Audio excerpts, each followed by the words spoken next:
Hey everyone, we really hope you enjoyed this episode.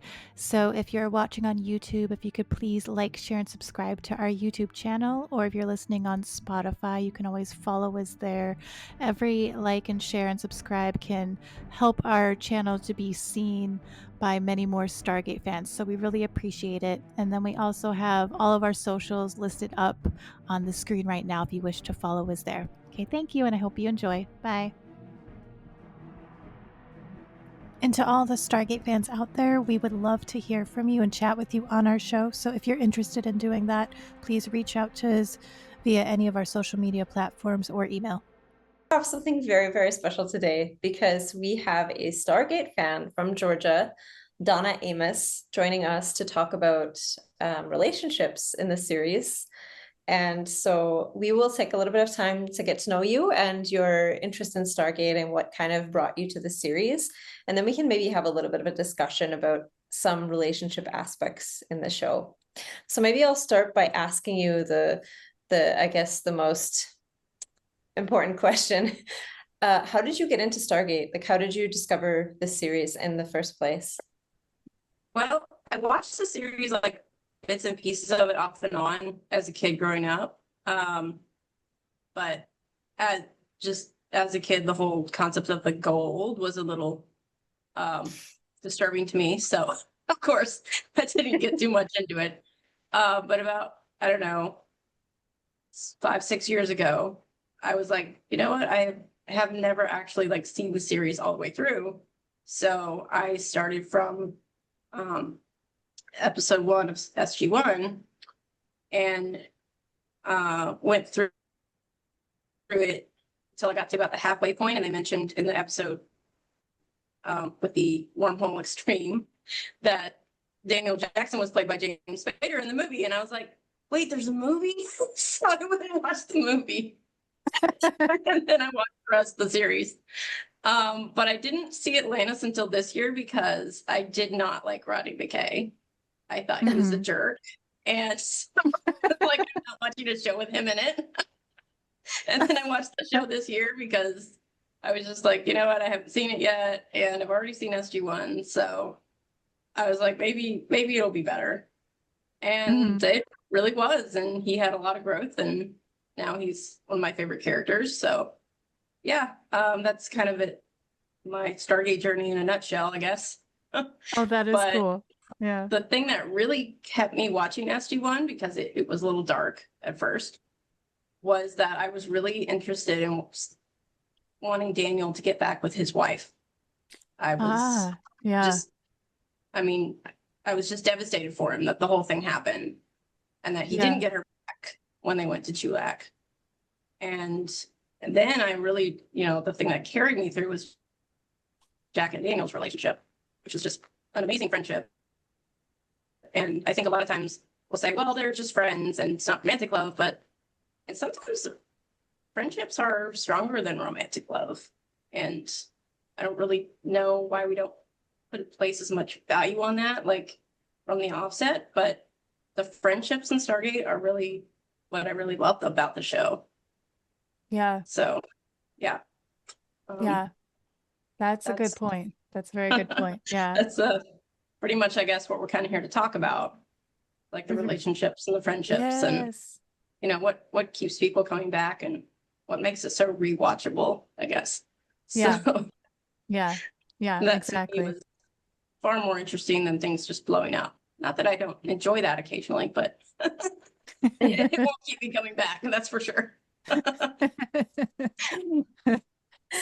So have you then you've watched SG1 and Atlantis. Have you also watched Universe as well, or are you still in the process of watching that? I'm still working through it. Okay. It's been because the relationships are not the same. Everyone seems a bit disconnected from each other, or they just flat out don't like each other, or they're just really not nice people. There's a few that I think, really hope we'll make it through, but of course I know the show is canceled as well, so that's kind of a bummer. But yeah, I mean, it's not the same because the friendships aren't there like they were in SG1 and Atlantis. So Yeah. it's been, I'm still working through it though. Yeah. So But- I guess out of SG1 and Atlantis, would you say is there a certain one of those that are your like if you had to choose a favorite out of the different Stargate series, which one would you choose? I don't think I could because I feel like SG1 and Atlantis are similar, but they're also different. And Yeah. I like them both for different reasons. Yeah. So I don't think I have a favorite. I mean, right now I'm kind of hooked on Atlantis because it's new for me, and I never seen it before. So that's kind of cool. And right now I'm reading novels because they canceled it too early, so not anymore. And so I've been reading the novel. That's been good.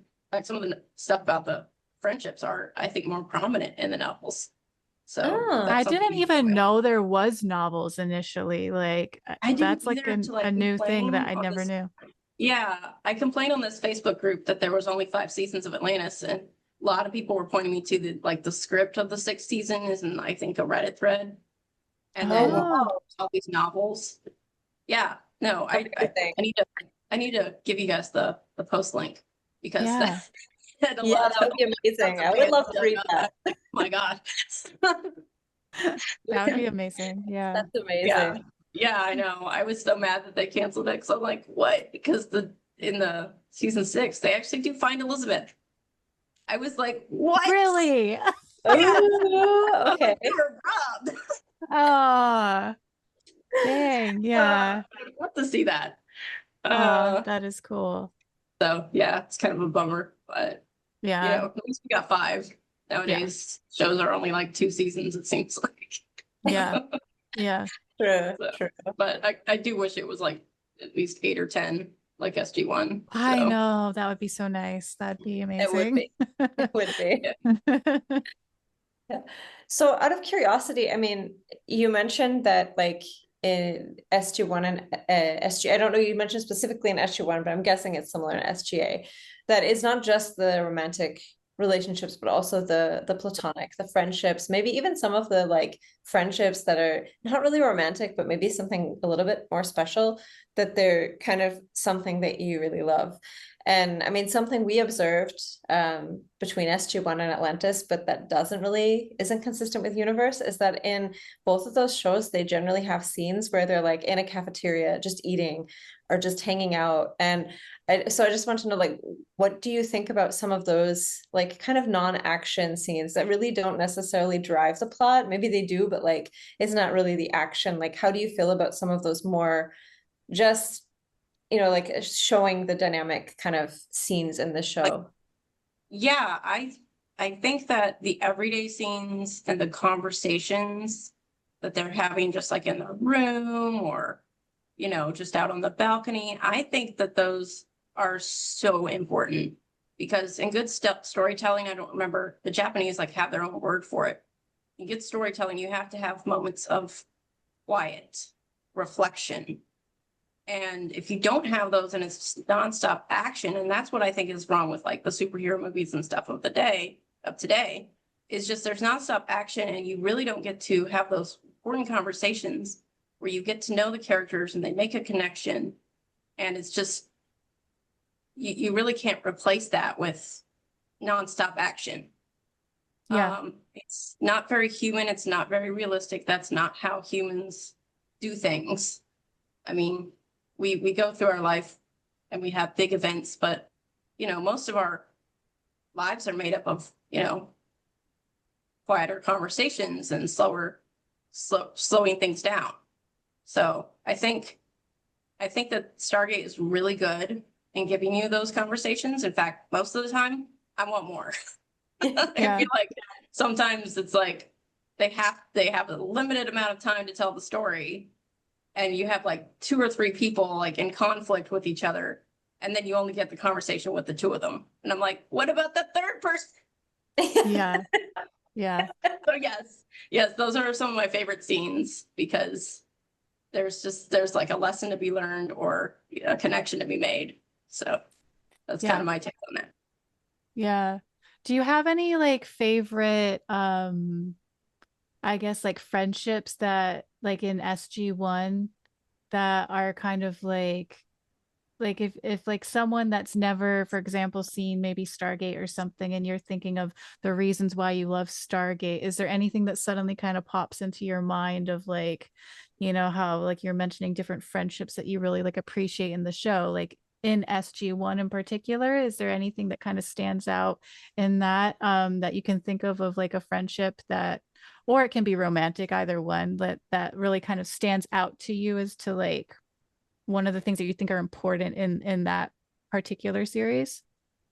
Oh, I think what makes SG1 unique, like that sets it apart from like Atlantis, is that each of the team members, if you pair off any of the two, they're all like really solid friendships. Yeah.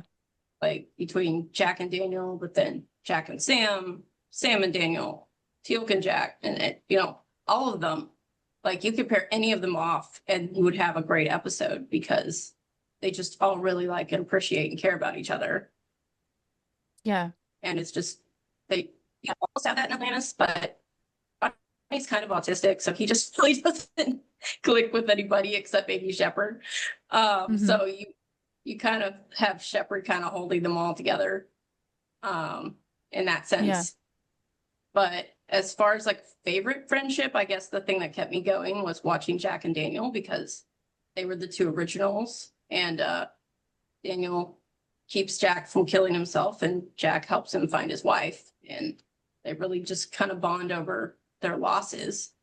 In fact, talk about important conversations on the Children of the Gods. But when they get back to Earth, before he goes out, they go out to get Daniel's wife. There's a really important conversation between him and Jack, where Jack takes Daniel to his house, and they both kind of share like their loss. He shares that he lost his wife, but then yes, Daniel asks Jack, you know, when am I going to meet your wife? And he says, well, you won't because she's gone. And they just kind of, you know, they kind of bond over the fact that they're both in the same position, whether or not it's by choice on either of their wives' ends, it's still the same position where they're just, all they have is each other. Yeah. And that was a really important moment that I think kind of gave a catalyst to their really great friendship. Yeah. Yeah. So That's true. a good point.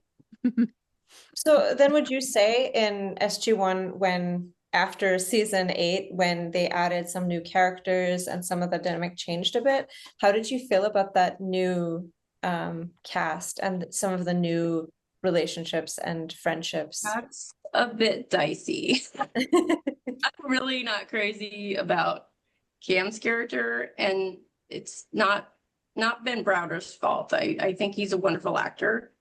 I just think that his character, they really didn't give him like any kind of growth throughout the series. I mean, they had 2 seasons and he really just kind of seemed the same throughout the entire series. And he really also seemed to click well with the team.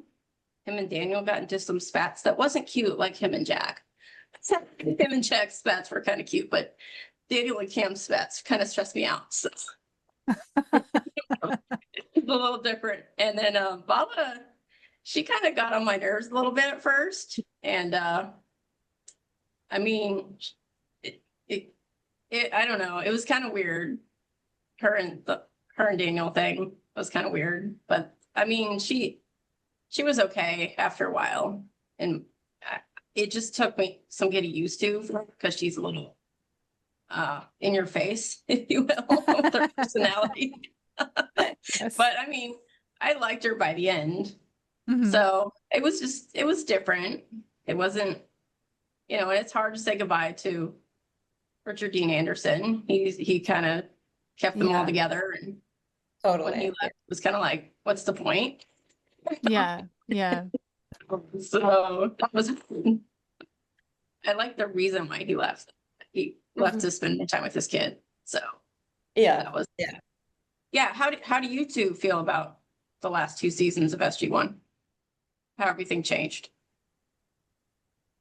I think as the characters changed over, I weirdly felt like it worked. only thing that I didn't like initially was like when they had Jonas and then like they just kind of tossed him away after Daniel came back. I kind of wish they would have just had him stay on the team because I thought he brought a uniqueness to the relationships of everyone.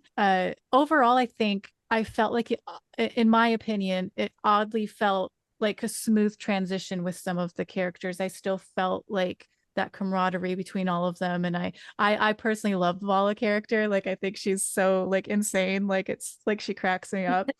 And yeah, but I mean, Alyssa, how about you? I mean, it's funny, like the first time when I first watched it cold through, it was many years ago, and I kind of was a little bit not cold, but like kind of lukewarm on season 9 and 10. But then when I watched it the second time, I absolutely loved 9 and 10. And I think 10 is probably like my favorite season just because everybody's there. And, you know, Richard Dean Anderson comes back for a couple episodes. And like when you watch like season 3 Atlantis and 10 concurrently, that's like my favorite ever. So I would say like I really loved it, but the first time it was kind of like, oh no, Jack's gone, and then we have these new people, and so I was a little bit less than receptive to it. But the second time I loved it. But what's funny is like some of the relationship stuff, like the first time I was more for, I think, Daniel and Vala, but then when I watched it later on, I was like less for that. I kind of thought, oh, that's not really realistic. They more have a friend vibe. And like at least it's kind of more like almost like Jack and Daniel, like the way that they kind of get along. Almost like siblings, like Yeah, the way exactly, we right? were with him, and then he did, give her a dig, and it was just like, yeah, it was more sibling rivalry than it was romantic love, for sure. Yeah, It's a good way of putting it. Yeah. Yeah. But I do like their friendship by the end of it. Yeah. I think, especially like in the last episode, like she should have tried that method first because Daniel's the kind of guy who would just, he melts at a crying woman. Yeah. True. She tried that first. Totally true. That's a very good point. But anyways. You should start like creating dating advice for the Stargate characters. Yeah. I don't know if you guys remember the one with the bounty hunters, where they're trying to capture SG-1. Yeah. Oh, and yeah. Bounty hunter comes to Daniel and says, "You want to go? You want to go?" And he's like, "I'm not that spontaneous." And I'm like, "Girl, you should have said that my baby's been kidnapped." Like, know who you're dealing with. Totally. Oh my gosh. You had mentioned when we first started talking in this episode, like that with McKay, how initially you couldn't stand him, and then you grew to like him after watching Atlantis. And I personally feel exactly the same way as you with that. That was exactly my experience too. And I couldn't stand him. But then with Atlantis, as I continued watching it, it's like that character just evolves and changes so much that he becomes, to me, in my opinion, so likable. Of course, he's an ass with a lot of things, but like what is it that you find, like, because you mentioned that he ended up being one of your favorite characters. Why do you think that is, and what is it that's kind of changed with how he interacts with people in Atlantis that kind of changed your viewpoint of that? Well, I guess the thing that I really liked about him is that he did grow so much, where he does have ego issues. I'm not going to deny that, but he also has a lot of shame, and he's always trying to prove that he's, in fact, in the books, they say that it's because his dad always told him that he was worthless. So he's always trying to prove he's not worthless. So, which made, it was like, I think I cried at that part. Yeah.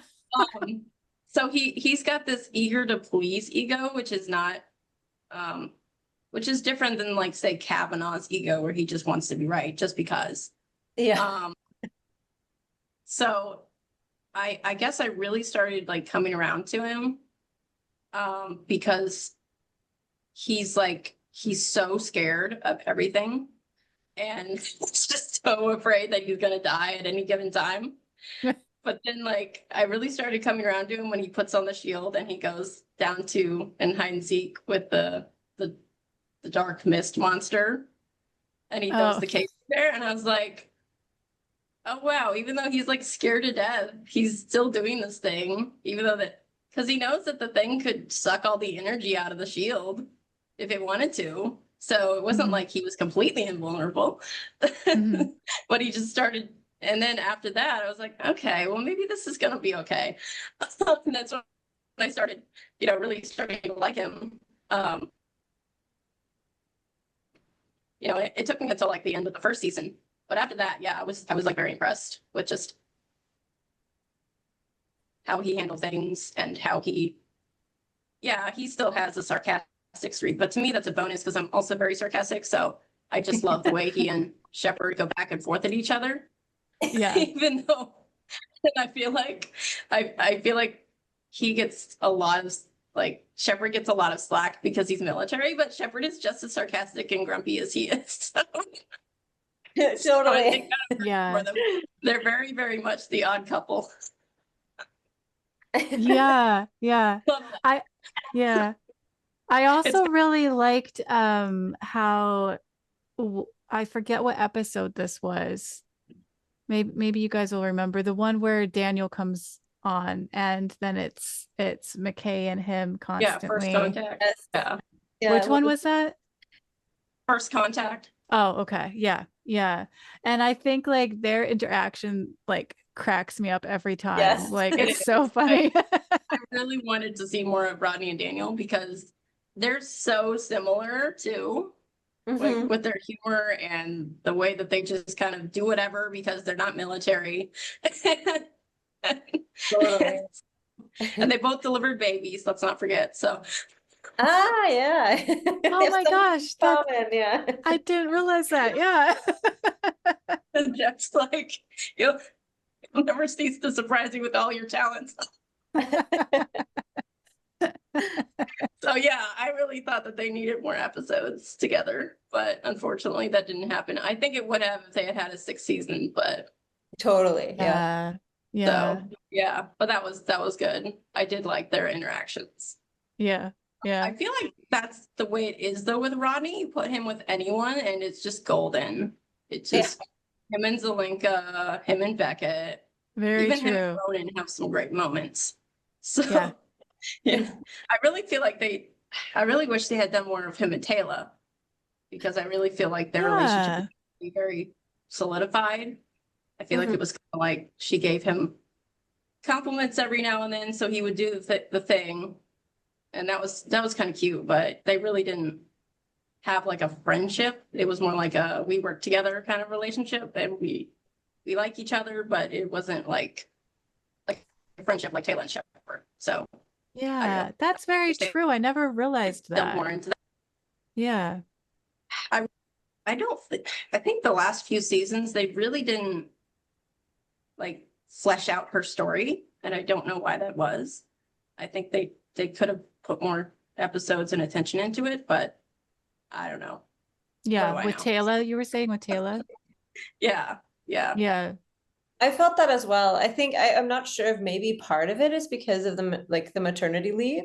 Like I thought maybe because I did notice since starting from season 4, it seemed like there was a little bit going forward, but then I would have expected more, especially after she had a baby and then there's more backstory. I would say of all the Atlantis characters, I would like to see her more developed, I think, and more personal stories.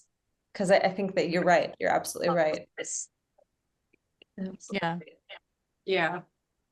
So, I mean, I guess that's why I feel like it's different from SG1 because there's just different dynamics there, but still good. And I feel like there's enough difference to where it sets the show apart, and that's a good thing. I'm glad it's not like a carbon copy. So but yeah, I do think that teal'c should have had more storylines. I think the problem was Hewlett was just so good. They just kept giving him storylines. and making him kind of the center of the show because he just really stole the show, honestly. Yeah. They did give him a lot. He had a lot of episodes that were just solely him. But I loved every single one of them, you know, like it's him and his sister was so good. Yes, I love yes. the sibling thing because I have a brother, so I really like resonated with that. And my brother just had a heart attack this past year, so the shrine was like I was bawling because I was like, I know how she felt. Like, I mean, he's doing better now, thankfully. Good, but good. it was a scare. So yeah. Oh my goodness. So yeah, I did like the shrine episode. The only thing I was curious about that was why they didn't have Beckett show up in that episode. That was a little weird, seeing as how he'd come back and everything as the clone. Had he come back yet? I don't think know. he had. That was like the 5th season, wasn't it? Must have been, yeah. Yeah. So I thought that part was a little weird, but all in all, I really liked that episode. So. Yeah, that was a good one. For sure. Yeah. So out of curiosity, how do you feel about like Rodney's relationships, like with the Katie and then eventually Dr. Keller? Well, okay. I have some opinions. Good. The way the Katie thing went, I thought she was really sweet. But when it ended, I at first was a little weirded out by it because I'm like, well, that was quick. Why would she just say goodbye and then never talk to him again? But then going through it like the 2nd or 3rd time, I noticed when he said, she's like, don't you want to know what my answer would be even if we do die? And he's like, no, what's the point? And I was thinking, you know, if the guy who's going to propose to me said that to me, I don't think I would want to keep going with it. I feel like it. Yeah. So I was like, yeah, I can see why she just was like scared off by that. That was like a horrible thing to say. So I think he said it out of sheer terror, of course, but you know, Rodney's social skills are just terrible most of the time. So, and the poor thing didn't even know he was broken up. Oh. So yeah. When he talks to them about it in trio and they're in the hole and he's like, I told her I just wanted time for myself, and they're like, well, that's a breakup. And he didn't even know what. Poor thing. He didn't even know he'd been broken up. So yeah, I mean, I think that could have worked out, but to me it was a little weird because they didn't even say I love you to each other. It seemed a little bit rushed, like they hadn't really spent much time together throughout the show. And then he was just all of a sudden going to propose. I'm wondering if he just did that because his sister suggested it and he thought, oh, well, if she thinks that I should marry her, then maybe I should, you know? Oh, yeah. And so, yeah, but he didn't even seem too confident in it because he told Shepard that, well, if we don't, I could just drown my sorrows with a drink. You know? So I don't even think he was very confident that she would marry him. But I think Keller was a lot more solid with him because she was so much more like Rodney than Katie was. They were, I think, a lot more compatible, and she was just really good for him by telling him, you know, you need to snap out of it. We need to do this. We need to do that. And instead of just, you know, going along with whatever he says, because sometimes Rodney needs some direction. He gets panicked and he needs to kind of, that's why Shepard is so good for him. He needs to just be shaken out of it and say, you know, you need to slow down. You need to think, you're panicking. And Keller was really good about doing that for him. And I really, really like the scene in Brainstorm where he saves her. And then she's like, we need to, and I guess I was really touched by this because I've come out of an abusive relationship. If my ex had saved me, he would have expected something in return. So that really hit me that he didn't expect anything. And so I think at that moment, I was like, wow, he really grew up. And it was really like a really powerful scene to me. I don't know if you guys have thought about it that way, but he saved her and then he didn't expect anything else because that's not why he saved her. So Yeah, I honestly, really, like never thought about anything like that. Never, not once. So that's such a good observation. Yeah, that is a and good so that was like observation. when I was like, yeah. And that's when I really fell in love with Rodney. I wanted to Aw. marry him myself. I was like, yes, he is husband material. So yeah, I really liked that. And I really do regret that they didn't have a sixth season because I really wanted them to, keep the relationship going. I thought that was a Yeah. really good relationship. Yeah. So I think it's really cool to like hear like a third person's like perspective, because me and Alyssa have kind of had somewhat opposing views but somewhat similar views with Keller and McKay, and like for me it was like it kind of grew on me that then like I liked that relationship, but initially something about it felt strange to me, like I wouldn't have expected it. And I did really like Katie. Like I really liked her. And I think actually with that character, she if I looked this up correctly, I believe the reason maybe why that kind of just all cut off so quickly was because the actress herself was like retiring from acting, I think. And so like oh, I okay. think Okay. that's why it seems so like abrupt, and then suddenly she just wasn't there. I think it had Okay. something to That do makes a with lot more that. sense. Yeah. Yeah. Because initially I'd Okay. looked up that actress because I really like her, and I was just like, I wonder what else she's been in, and like there was nothing else. I'm like, what the heck? She like stopped like shortly after she went off the show. I'm like, I don't get it. And then so I think she had taken a really long like break too. I think she may be back and stuff now.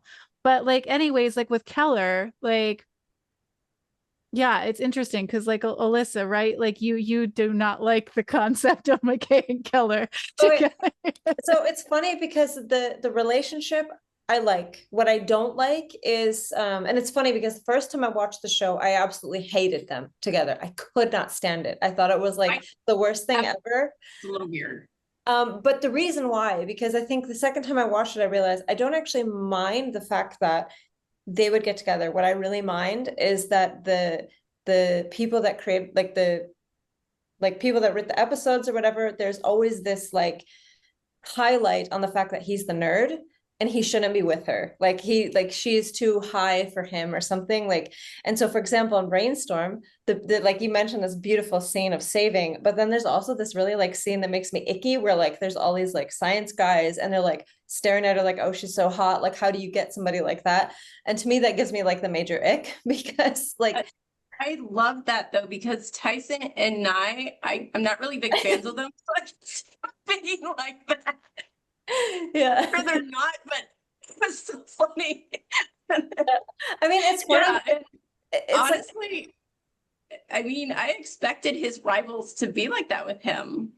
okay. So I mean, I don't if know. you, I really think that Shepard's response to it was really good, where he's like, "No, it's not that I didn't, think that you two should be together. I just didn't expect that. It was just kind of a surprise." So, and then he was like, "Oh, I wonder if she's ever going to make a move." And of course, I don't expect Ronan to like it because Ronan liked her for a little bit while, and he's kind of, feeling defeated that she didn't pick him. So I don't know. I feel like the people that mattered in Rodney's life were very supportive of it.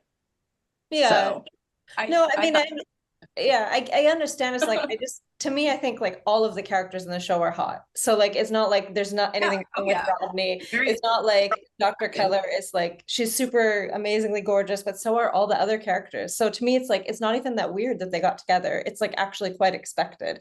And so to me, I'm more like weirded by the fact that it would be unexpected in the first place. Yeah. Yeah, I don't know. I wonder if Hewlett put that in there though, because he said some things like hinting that he's not as much of a man as some of the other characters. And I'm like, so I wonder if he really like kind of felt that way. Really? Like, am I being fair with her? Like, but I think it's really sweet that he thought that. Yeah, That's so I interesting. do. So I think it's great. So Yeah. I only caught the last little bit of that because you cut out for a second. I was just saying, I agree with Alyssa I think they're all very attractive. I don't think that Rodney had anything, less than anyone else. So, Yeah. I mean, I do think it's weird that they kept hinting at that, but Rodney was not the most popular person there. So that's probably more so what they meant. Yeah. Yeah. Do you guys, like, I was just thinking of this, like, do you guys feel like, for example, Ronan, right? Like, when he was in Atlantis, he wasn't, Jason Momoa, this known, actor, right?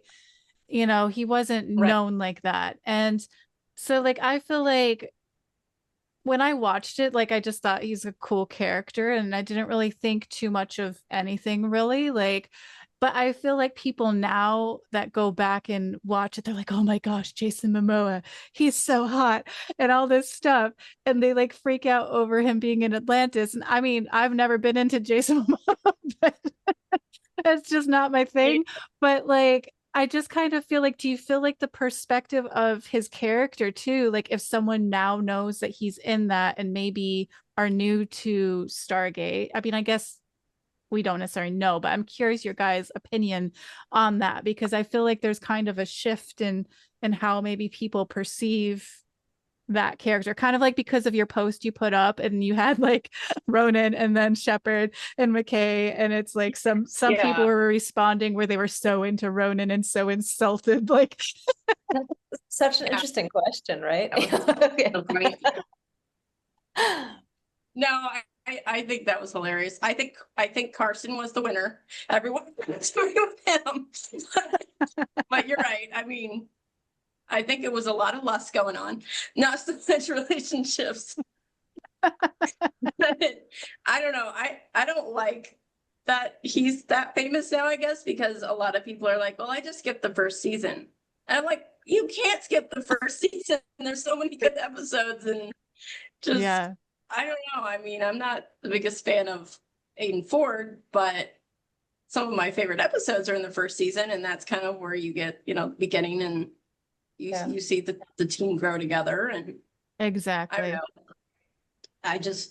I don't like it that people are just like, I'm just there for Jason, because much as I love David Hewlett, I'm not just there for Rodney. I really like all of the characters. Exactly. So, I mean, if it gets people to watch the show, I guess it's okay. Just as long as they good point. Yeah. Stuck on the one character. Yeah. That I say as I have Rodney obsession. So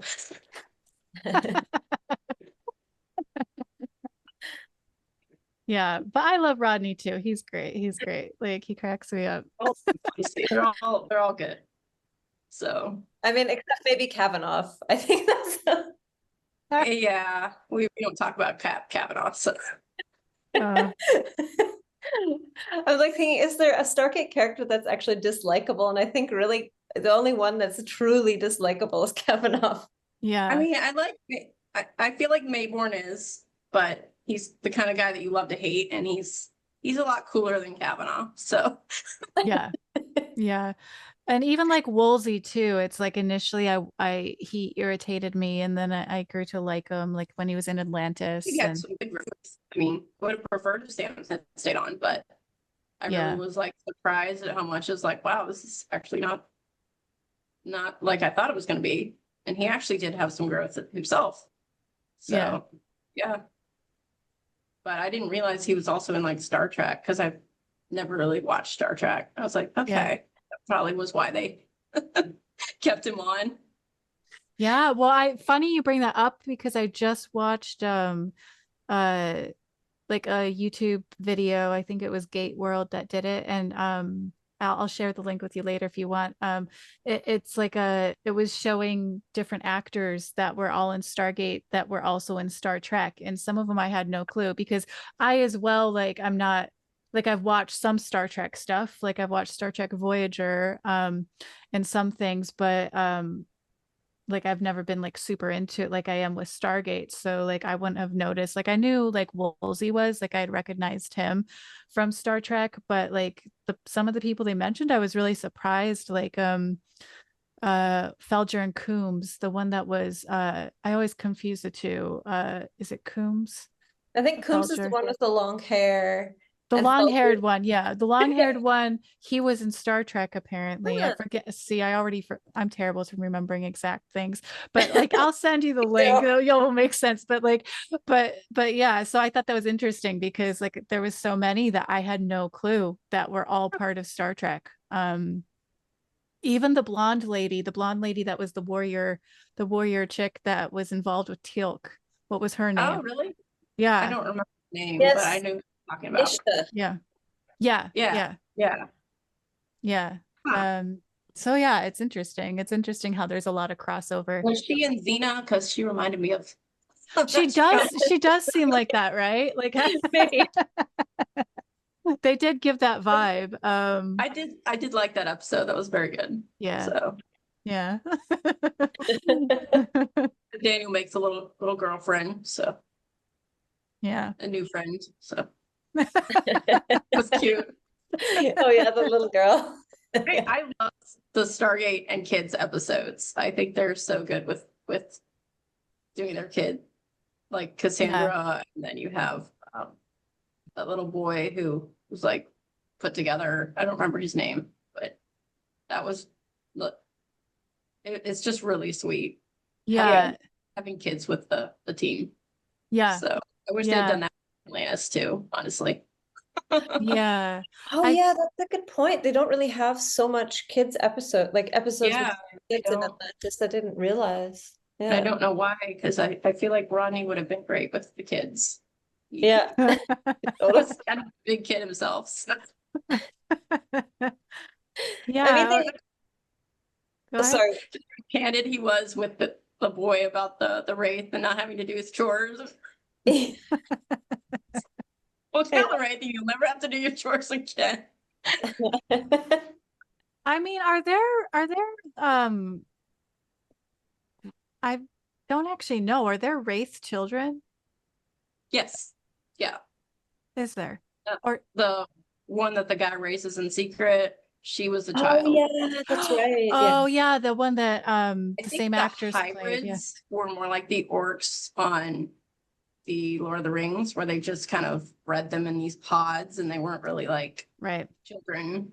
But I think the wraith actually do have children. They just don't really go into it a whole lot. Yeah. So yeah, they probably would have found out more if they hadn't, killed off Carson. But yeah, true. I actually found out there was a protest after that. Was there really? Went to the studio holding signs in the rain. That's amazing. It's like, what? Oh my gosh. And ironically too, wasn't like the whole reason that he was kind of written off was because he was trying to get a lead role in a Star Trek thing? Yep. I think. I don't know. And then he never ended up getting the lead role. Yeah, he never ended up getting the lead role. And then so like scheduling conflicts, like they couldn't like actually write him in or something like that. I don't know. I think that's really crappy that they But especially if you don't get the role, that just sucks. Yeah. Yeah, because he had a very big role in Atlantis. Yeah. So man. Yeah. Well, that was unfortunate. So yeah, it was weird. Now like I'm watching some of SG1 again, and it was weird seeing the actor that plays Beckett also being the young Ernest. Oh yeah, that's right. Like, I just found out about that recently. I was like, really? He was really? Yeah. So I need to go back and watch that one. Yeah, like I never noticed before either. And so it was like after I had watched he's not really Scottish. Is he not? Like I thought he was like Canadian Scottish. Like I think he's like I mean, his name is Scottish, but he's Canadian. He doesn't have an accent like that. It's all which is really good because I couldn't tell. Yeah. Because I thought he was like Canadian Scottish, so like he lived in Canada, but maybe originally like is from Scotland, because I thought when I saw like a recording of a Comic-Con, like there was a bit of a Scottish accent there, but not really strong. Like it was mainly Canadian sounding, Well, but I could I be have a wrong. he's been around a lot of Scottish people because he has such a great accent. Mhm. But no, he doesn't really talk like that. In fact, if you watch A Dog's Breakfast, the movie that David Hewlett and all them made with his Stargate people, he has just a regular normal accent. Yeah. It's Yeah. not he's just using his regular voice. So Yeah.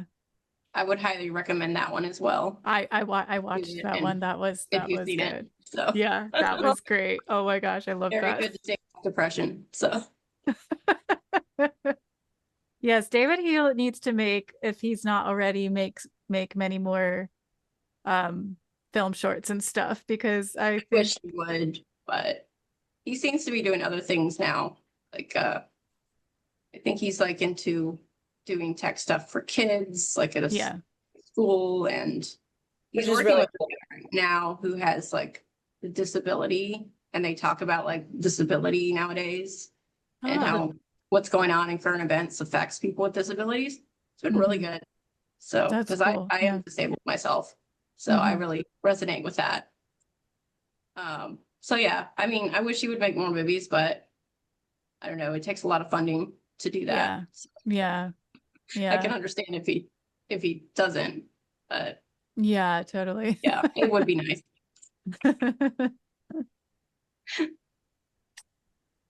Yes. Okay. So Alyssa, is there any other questions we haven't went over yet? I mean, I'm trying to think what would be the most interesting. I mean, I know we weren't really going to touch much on universe, but it sounds like actually the two of you are kind of in the same spot, like ish. And I've actually haven't really gotten any further yet. So I'm Yeah. really at the end of season one. I'm kind of like at a point where it's really hard because I have a lot to do. And when I'm like using my brain, for some reason, like I can handle SG1 or Atlantis, but when I'm like heavy brain work, like I just can't turn a universe on because it's just so dense.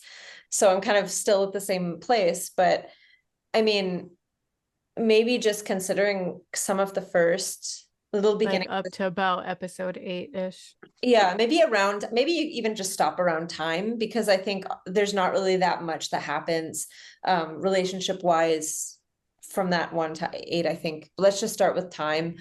Anything up to time.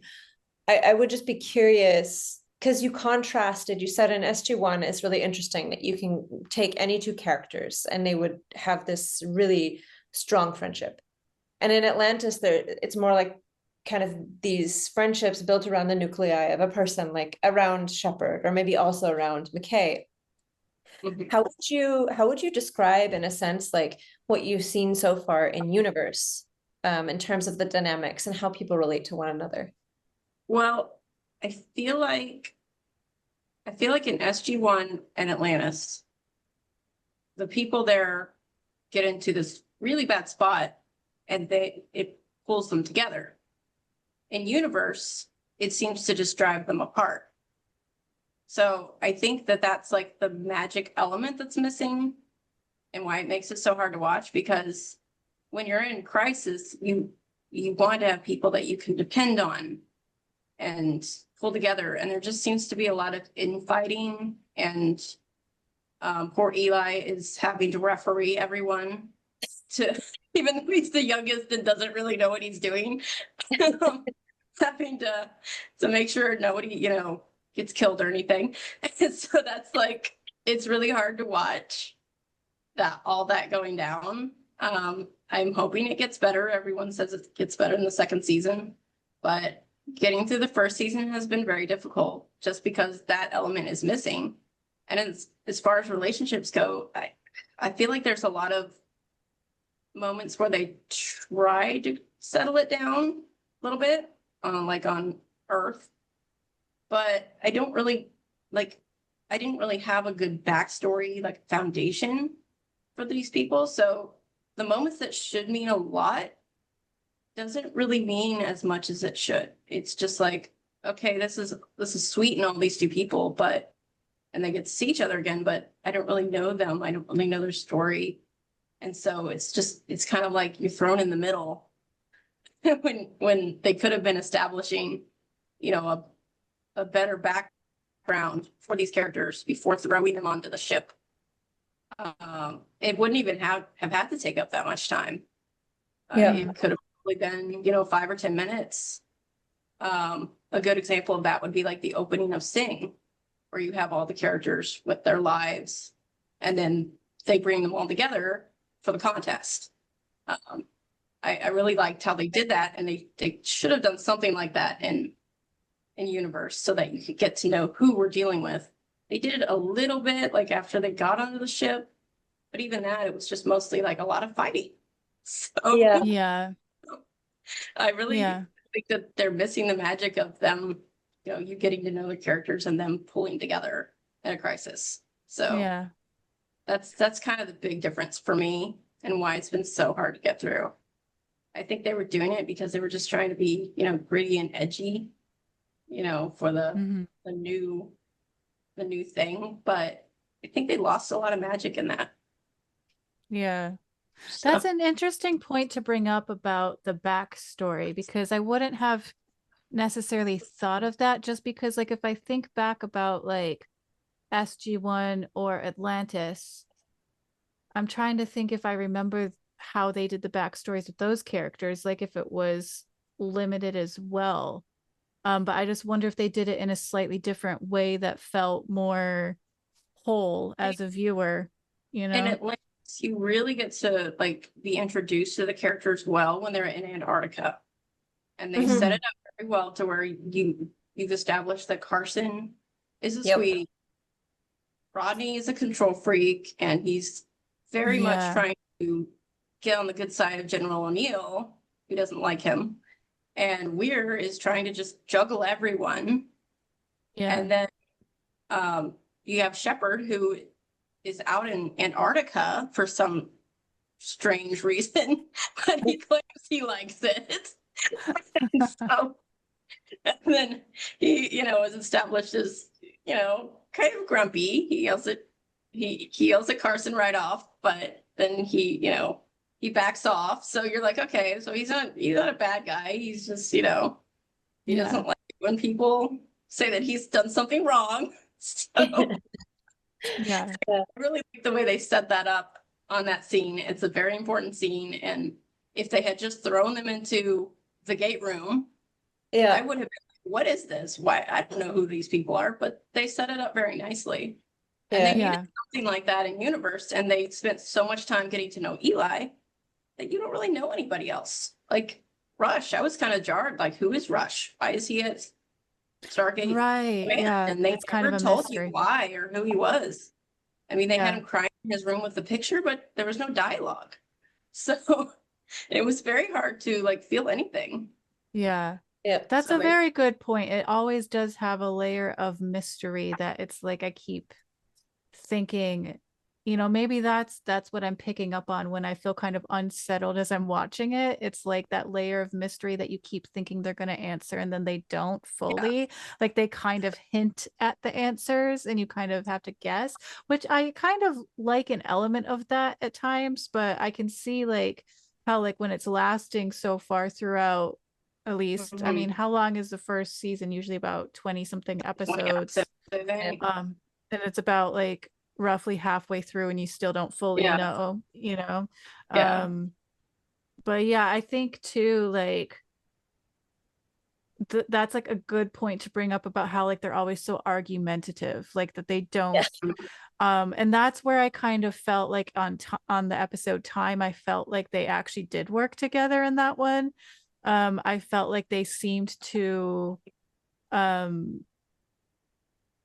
almost kind of be forced, like at least how I perceived it when I would hear Eli talking to the different characters. I felt like he would show like a level of respecting each character, and they kind of gave that back because they were in kind of that crazy situation, and so it felt different to me than the rest of the other episodes, and then it kind of goes back to kind of being at each other's throat again. Very true. Very true. Yes. Yeah, I do agree. But again, I mean, I was thinking this is still more of the same because it's Eli who's carrying everybody. Yeah. Yeah. So it's like, when are the rest of the characters going to come around and become, have some growth and be a little more likable? But Yeah. hopefully the second season that will happen. I've heard that second season's better. So Yeah. I'm trying to get through the first season so I can, see that. Yeah. Yeah. Give it up. So It'll be very interesting to, once we're all done with it, to see if we have the same opinion. Yeah, we should all talk about it again afterwards. yes, I would love that. Yeah.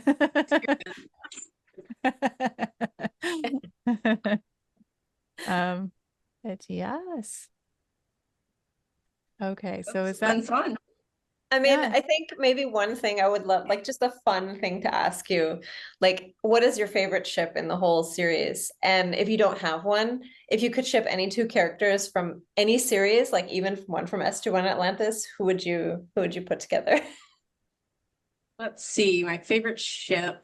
I'm not really a ship person, but Prometheus was kind of cool. The way that it was designed.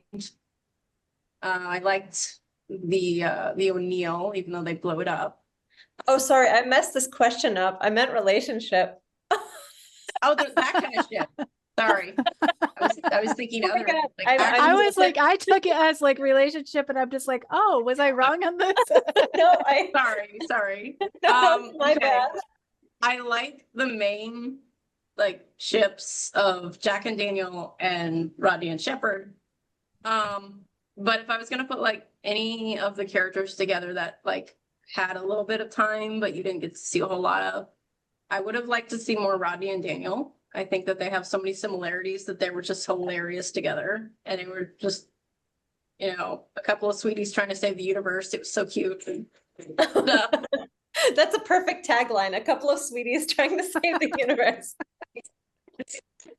So that was cute. I would have liked to see, I guess, more of Weir and that guy that she went out with on Sunday. Like, we just never see him again. That was a little weird. Yeah. Was crazy about him, but I feel like that could have gone somewhere. Like, he could have eventually learned not to be so snarky, I guess. But I felt bad for her when she had to, when Simon just broke it off with her. Yeah. Also, were you guys a little weirded out that Simon was the same actor who played Nareem? Jarring to me. Like, That was weird. That was weird. Again. I wanted to see Nareem again, but not like this. Yeah. So yeah, that was a little jarring. But yeah, that whole thing just made me really sad for Elizabeth. She was such a great person, and I was like, why doesn't she have someone? Yeah. True. So that was kind of sad. I was really bummed that Daniel didn't get back with his wife, but I found out later that Michael Shanks and her were actually dating in real life. Yeah. And they ended up breaking it off. So I think that's why she was written out of the show.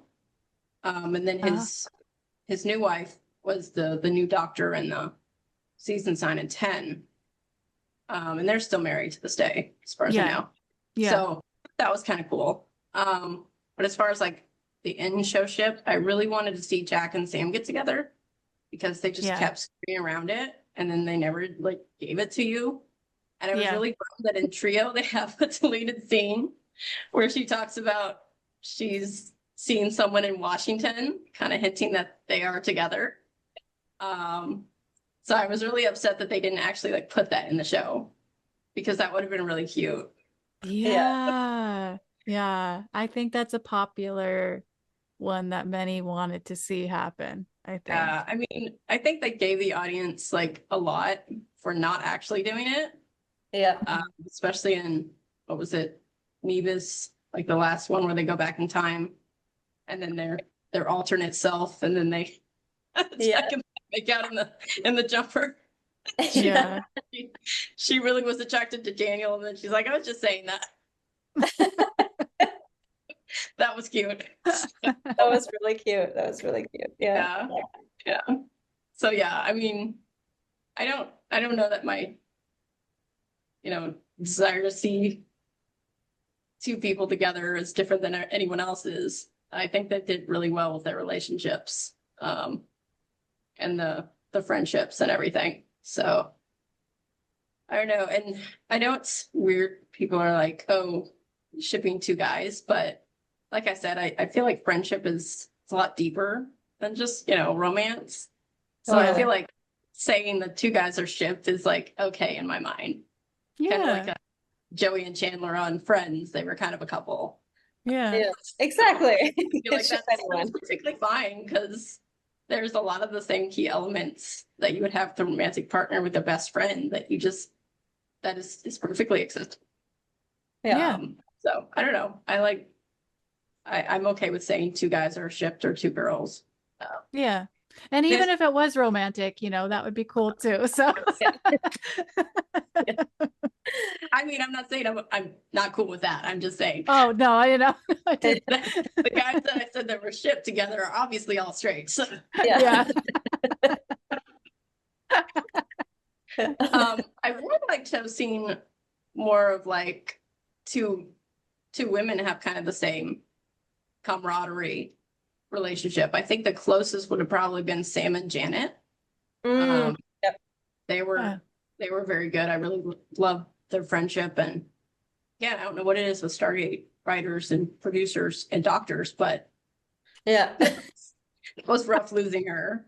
Yeah. Oh yeah. So I don't know. I feel like that was probably like the closest to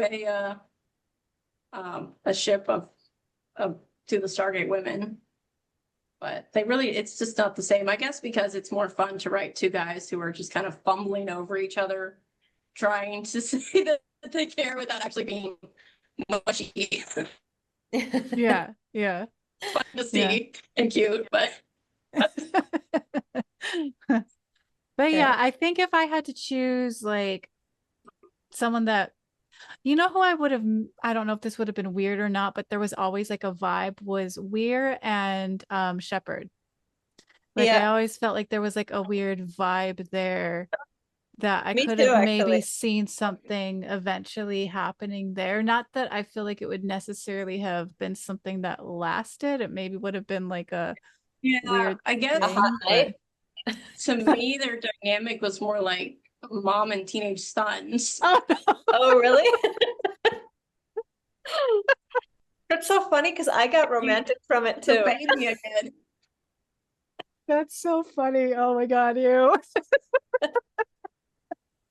But yeah, I mean, eventually maybe once he decided to grow up. So.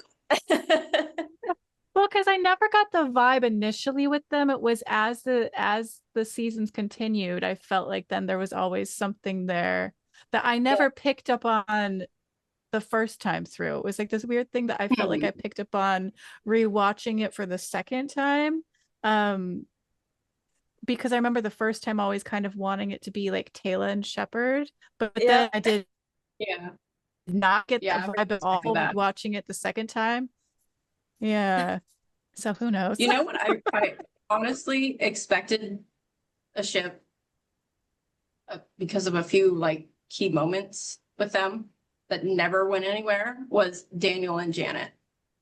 Yeah. I think that they would have been really good together. Same. And they just never did anything with it. And I'm like, why? Why would you not? It would have been really cute. I mean, they're really sweet to each other, really sweet friends. And they just like didn't do anything with that. Well, so I'm not sure why that happened. I think Alyssa, didn't you say that was actually supposed to be a thing and then they never did it? It was actually supposed to be a thing. Yeah, like I think the actors said at some point that it was kind of this thing known, like they did have a thing for each other, but it never really materialized. But like I think he said, yeah, secretly we knew, like Janet and Daniel kind of knew, and it was like they had a little bit more affection for each other than necessarily was kind of let on. But yeah, which makes it even sadder for Daniel because like he loses everybody. Yeah, it does.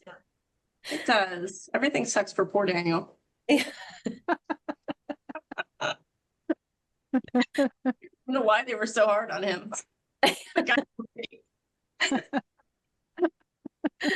This is another thing I think him and Rodney have a lot of. They both have a lot of trauma. So Yeah, kind of, you know, totally. they kind of were just like, go with the flow kind of guys. Like, oh, something terrible's happened to me again. Big surprise.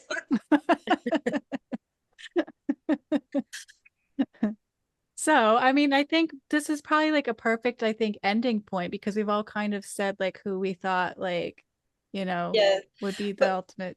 Yeah. I just want to make sure to thank you so much for coming Yes, on, thank because I you. really appreciate hearing all of your thoughts, which are so unique and so many things we never thought of. So it was really, really special to hear all the opinions and thoughts. So thank you so much. Yeah, thank you. And It it'd was be lovely wonderful to meet have you when back.